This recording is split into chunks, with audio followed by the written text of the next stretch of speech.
Can I just tell you that this Sunday, that's tomorrow, we're back to our normal abnormal services.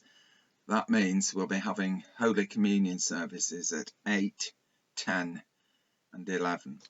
And just watch out for the Christmas services as well. We'll be having an evening and an afternoon of readings and songs by candlelight. Just look out for those. So, tomorrow is the second Sunday of Advent. In the bleak midwinter, long, long ago.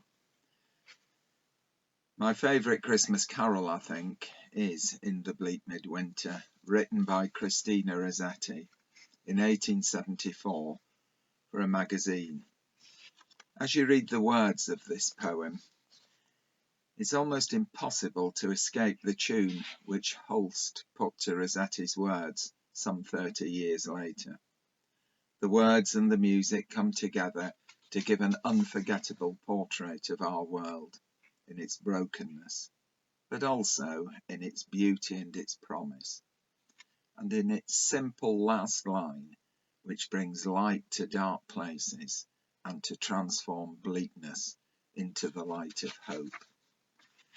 This year has been bleak, a year like no other, a year of uncertainty, a year of loss, a year when our lives have been simply turned upside down. In the first verse of her poem, Rossetti speaks of a biting cold and moaning wind, of an earth made as hard as unforgiving iron, of life-giving water being unobtainable, turned into unfeeling stone, and of a world which is covered with a cloak of sameness. Everything, for as far as the eye can see, has been bleached white. All colour has vanished. It has been banished from the world. It seems to me that this first verse could have been written about the state of our world today in 2020. Christmas this year will be very different for all of us. For the first time since at the earliest, the years of the Second World War, so much that we've taken for granted will just not happen.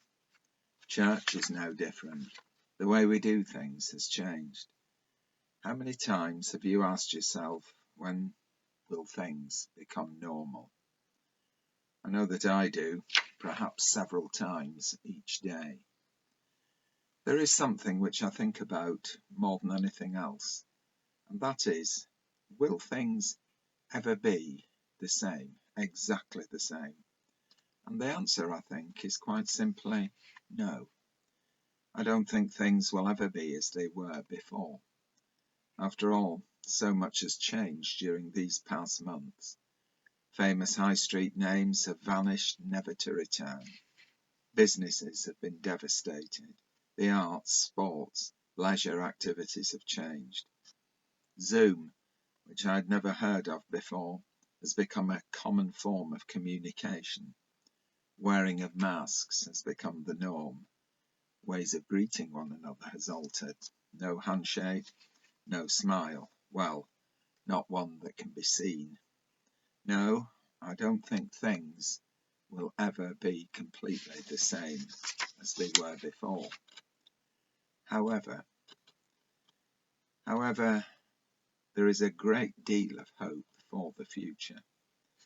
This pandemic has proved to be the worst of times, but it has thrown up at times things that show the very best of what we are. There have been many, many, many acts of kindness. People who have put themselves out to help neighbours, friends, and those whom they have never ever known. And not only in this country, but in places across the sea. These are things which hopefully we will have learned, and that will bring us all together once again, and closer together. The things that I've missed most are those simple things.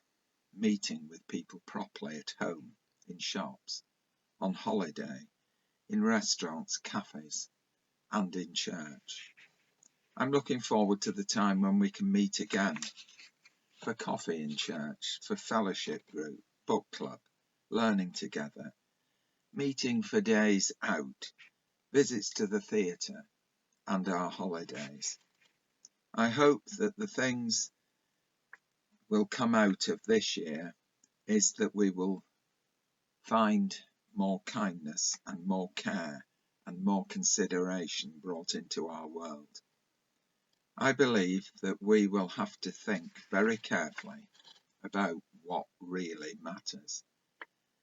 And if we've done nothing else, we've certainly had time to think about and reevaluate those things which matter and mean the most to us.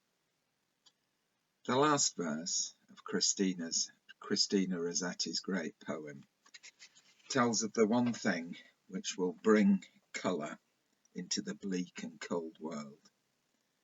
It is here in the last verse that the shepherds and the wise men bring their gifts to the stable. And as they do so, we're invited to think what we might bring. The answer, we're told by Rossetti, is to bring our hearts. The song, the carol, the poem touches hearts as the cold of winter is replaced by the joy and the hope which the Nativity is about to bring to our world.